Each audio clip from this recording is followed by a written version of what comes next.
नमस्कार दर्शक बंधु आपण को पुणी थे स्वागत करुच्ची ओडिया टीवी यूट्यूब चैनल रे। आज आपण जो टॉपिकटा रही से टॉपिक हूँ अंत्योदय गृह योजना को नहीं देखंतु माननीय मुख्यमंत्री मोहन चरण माझी काली जहाँकि अंत्योदय गृह योजना को शुभारंभ करेंगे। देखंतु अंत्योदय गृह योजना को शुभारंभ करने सहित 50,000 हिताधिकारी को वर्क ऑर्डर प्रदान करेंगे जहाँकि आपंकर जो कार्यादेश कहते से कार्यादेश प्रदान करेंगे। तेबे बहुत सारा लोक जहाँकि एपर्यंत भी जापर ना जे मानक जहाँकि काली वर्क ऑर्डर दिज्व क्यों मैंने जहाँकि घर करने वर्क ऑर्डर टी पाइपर और क्यों मानक माननीय मुख्यमंत्री मोहन चरण माझी काली जहाँकि वर्क ऑर्डर देवे आपको मुझे भिडियो माध्यम पूरा डिटेल जनईदेवी से आपने भिडियोटी को शेष पर्यंत देखूँ। तापूर्व वीडियो को गोटे लाइक कर दिंतु और जो मैंने चैनल को एजाएं सब्सक्राइब करना चैनल को सब्सक्राइब कर दिंतु।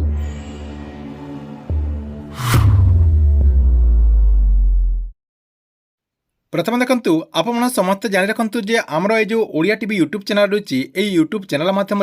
प्रत्येक दिन जहाँकि मॉर्निंग न्यूज दि जाऊँगी आपणकर देश विदेशर सहित ओडिशार जो बड़ खबर रही से बड़ खबर गुड़िक आप जहाँकि 10 मिनिट भितर 30टी बड़ खबर जहाँकि आपने यही चैनल माध्यम जानीपारे से जो मैंने यही चैनल माध्यम प्रत्येक दिन देश विदेशर बड़ खबर देखापी चाहते आमर ये चैनल टी सब्सक्राइब करके रेगुलर देखुता।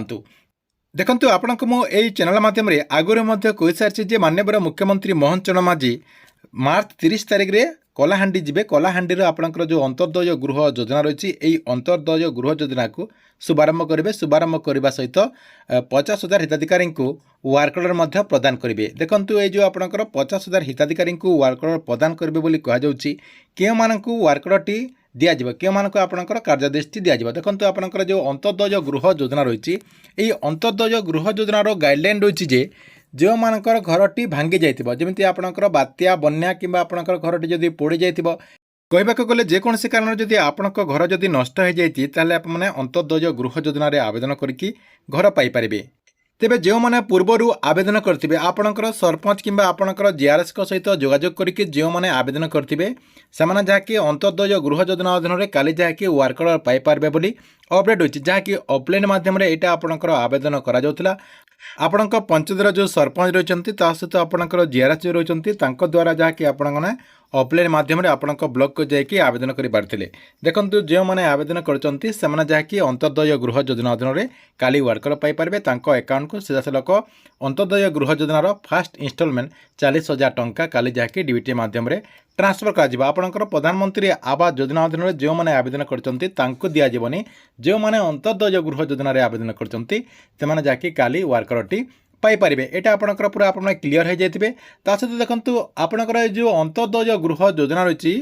है योजना अधीन हिताधिकारी मैंने जहाँकि 1,20,000 टंका पाइपर आपंकर प्रथम किस्ती जहाँकि 40,000 टंका वर्क ऑर्डर सहित दिज्व और 2 नंबर किस्ती आपंकर जो 2 नंबर इनस्टॉलमेंट कहुच्छी 2 नंबर इनस्टॉलमेंट 65,000 टंका दिज्व आपंकर घरटी रूफ लेवल होगला आपने जहाँकि सीधा सलख 65,000 टंका पाइपर और आपंकर लास्ट इनस्टॉलमेंट जो आपंकर 3 नंबर किस्तीर टंका रही 3 नंबर टी आपंकर घरटी कंप्लीट होगला 15,000 टंका पाइपर एमतीक आपको 40,000 टंका 65,000 टंका और आपंकर 15,000 टंका करके 1,20,000 टंका सीधा सलख आपण अकाउंट को सरकार तरफ ट्रांसफर कर सहित देखो प्रधानमंत्री आवास योजना अधीन जमी आपको बोनस टंका हिसाब से 20,000 टंका मिली थाए ये योजना अधीन आप जहाँकि बोनस टंका पाइपर जो मैंने प्रथम किस्तीर टंका पाइबे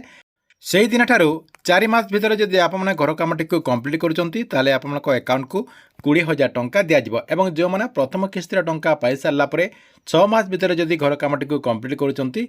से जहाँकि 10,000 टंका पाइपर बोली यार जो गाइडलाइन रही से गाइडलाइन अपडेट होती। ठीक अच्छे ये आपंपाई अंत्योदय गृह योजना को नहीं गोटे बड़ अपडेट आपण मान वीडियो केमती लगे कमेंट बॉक्स रे निश्चय कर गोटे कमेंट करंतु एवं प्रत्येक दिन मॉर्निंग न्यूज जो मैंने देखा चाहते से जहाँकि आमर चैनल टी सब्सक्राइब करके रेगुलर देखुता।